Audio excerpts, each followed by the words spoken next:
সকালবেলায় ঘুম থেকে উঠেই যদি ফুল আর গাছপালা দেখা হয় তাহলে মনটা খুব ভালো লাগে। গুড মর্নিং, কেমন আছো তোমরা সবাই? আশা করি খুব ভালো আছো। আমি মৌসুমি, আমার নতুন আরও একটি ব্লগে তোমাদেরকে জানাই অনেক অনেক ভালোবাসা। তো আমার শরীরটা তোমাদেরকে তো আগের ব্লগে বলেছি যে খুব একটা ভালো নেই শরীরটা। ডাক্তার দেখিয়েছি, ডাক্তারের রিপোর্টগুলো করিয়েছি, তো রিপোর্টগুলো করে ডাক্তার দেখানো হয়েছে। তো ডাক্তারে রিপোর্ট দেখে যেটা বলেছে মানে ব্লাড টেস্টের রিপোর্ট সব ঠিক আছে। আর যেটা তোমার ইউএসজি রিপোর্ট যেটা করেছিলাম সেটাতে এখন দেখা যাচ্ছে যে আমার ওভারির মধ্যে সিস্ট হয়ে আছে। ঠিক আছে, তো উনি ডাক্তারবাবু মেডিসিন ডাক্তার ছিলেন, তো ডাক্তারবাবু বলেছেন যে একজন গাইনো ডাক্তার দেখাতে। এটা গাইনো ডাক্তারের কেস এটা। তো ঠিক আছে, এখন এবার কোন গাইনো ডাক্তার দেখানো যাবে সেটা নিয়ে এখন চলছে, কাকে দেখাবো না। তো যাই হোক, সে তো চলতেই থাকবে, শরীর থাকলে অসুখ লেগেই থাকবে। তো যাই হোক, যেটা হবে সেটা হবে, দেখা যাবে। তো এখনকার মতো বাঁচি, এখনকার মতো ভালো থাকি, সুস্থ থাকি, সেটাই চেষ্টা করছি। তো দেখতে পাচ্ছ যেটার জন্য আমার কোমরে ব্যথা হয়েছে, সে বলছে ওটা থেকেই হচ্ছে। তো তাই জন্য সকালেই ভোরে উঠেছি, 5টার সময় উঠে আমি এখন এই উঠোনটার মধ্যে যে দেখতে পাচ্ছ, এই উঠোনটা তোমাদেরকে দেখাই আমি কতটা মানে বাইরে একা একা হাঁটতে যাব সেটা তো হচ্ছে না। তো এই হচ্ছে আমি দাঁড়িয়ে আছি, এটা হচ্ছে আমার গেট, এই যে দেখতে পাচ্ছ গেট। তো এই গেটে থেকে এই লম্বা করে এতটা যাওয়া আসা করছি। তো এইভাবেই ভোরে উঠছি, হাঁটছি, অনেকটা রিলিফ পাচ্ছি, মানে ব্যথা থেকে অনেকটাই রিলিফ পাচ্ছি।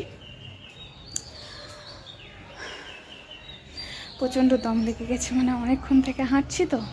আর হাঁটতে হাঁটতে ভাবলাম চলো তোমাদের সঙ্গে ব্লগটা শেয়ার করে ফেলি, মানে একটা ব্লগ ভিডিও তৈরি করি। তো প্লিজ তোমরা আমার ভিডিওটা পুরোটা দেখো, ওয়াচ করো, পুরোটা আমাকে সাপোর্ট করো। আর কি বলবো, চলো। এখন অনেকক্ষণ হাঁটলাম, মোটামুটি 1 ঘন্টা হয়ে গেছে, 6টা বাজছে।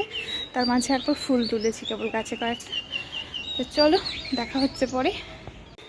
করবো ওঠো, 6টা 15। ওই ওঠো।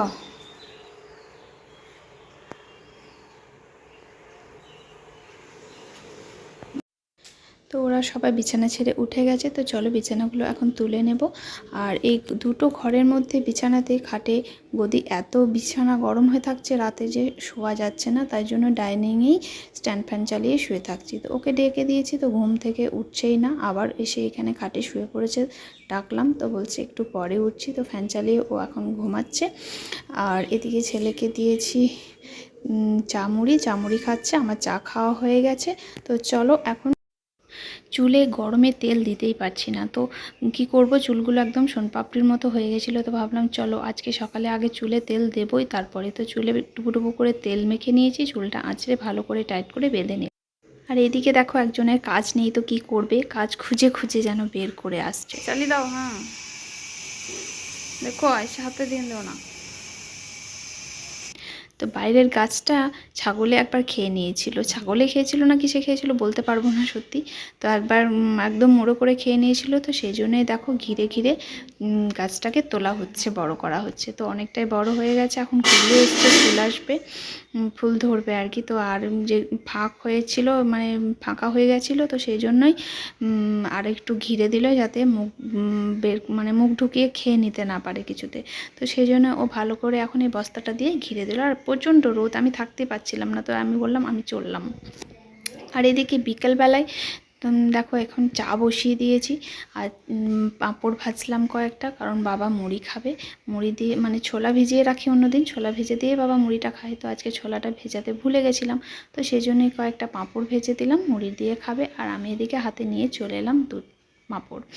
আর এদিকেই আমাদের বাড়ির সামনেই দেখো একটা আম গাছ আছে, তো দেখতে পাচ্ছ আম ধরেছে, কিন্তু প্রচণ্ড টক আম গাছটা, পাকলেও টক, কাঁচাতে তো চরম টক। আর এদিকে দেখো একটা জিনিস তোমাদেরকে দেখা, এটা হচ্ছে লাল নয়নতারার গাছ। ও কিনে এনেছিল, সেই গাছ থেকে আমি অনেকগুলো চারা করে গাছ করছি, মানে বীজ হয়েছিল সেই গাছটার মধ্যে, সেই বীজগুলোকে আমি ফেলে দিয়েছিলাম, তো অনেকগুলো চারা বেরিয়েছে। তো সেই চারাগুলোকে এখন আমি আলাদা আলাদা জায়গায় বসিয়ে দেবো, তাহলে অনেকগুলো গাছ হয়ে যাবে, আর ফুল ফুটলে খুব সুন্দর লাগে গাছটা দেখতে। তো চলো এখন আমি সেই টবগুলোতে, সব টব অত নেই আমার, তো কিছু কৌটো আছে, সেই কৌটোর মধ্যে মাটি ভরে এখন লাগিয়ে দেবো, ফুল ফুটলেই দেখতে সুন্দর লাগে। তো বিকেলবেলায় আমি এখানে লাগাচ্ছি, কারণ সকালবেলায় লাগাতে পারি না, সকালবেলায় প্রচণ্ড রোদ থাকে এখানে, তো রোদের তাপে কিছু কাজ করাই মুশকিল সকালে। তো আর সকাল থেকে সময়টা হয়ও না বিশেষ করে। তো বিকেলবেলায় দেখলাম আজকে একটু ফাঁকা আছি, তো চলো আগে গাছগুলোকেই লাগিয়ে নিই, আর তোমাদের সঙ্গেও একটু শেয়ার করে দিই। তো চলো, গাছগুলো দেখো আমি এক একটা করে তুলে নিয়েছি চারা, আর এখন লাগিয়ে দিচ্ছি। তো আমার চারা লাগানো দেখো হয়ে গেছে, দেখো এভাবে আমি লাগিয়ে দিয়েছি। ফুল ফুটলে অবশ্যই তোমাদের সঙ্গে শেয়ার করব। তো আজকে ব্লগটা আমার কেমন লাগলো তোমরা অবশ্যই কমেন্ট বক্সে জানিয়ে দিও।